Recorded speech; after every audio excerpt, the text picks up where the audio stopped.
ఉంటుంది, అంతర్వాహిని అయి ఉంటుంది. అటువంటి అంతర్వాహిని అయినటువంటి సరస్వతీదేవి యొక్క అనుగ్రహము యశస్సుకి కారణం కావాలి. యశస్సు అంటే కీర్తి.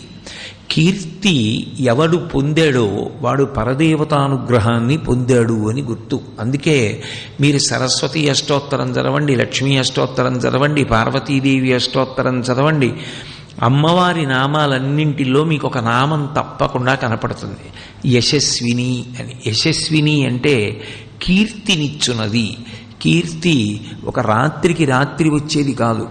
జీవితం అసిధారావ్రతంగా కత్తి అంచు మీద నడిచినట్టు ధర్మానుష్ఠానం చేసి ఎప్పుడెప్పుడు ఎవరికి ఏ ఉపకారం చెయ్యాలో తెలుసుకుని ఆ ఉపకారం చెయ్యడం అలవాటైన వాడెవరున్నాడో, ఎవడు వినయంతో ప్రవర్తిస్తూ ఉంటాడో అటువంటి వాణ్ణి కీర్తి ఆశ్రయించి ఉంటుంది.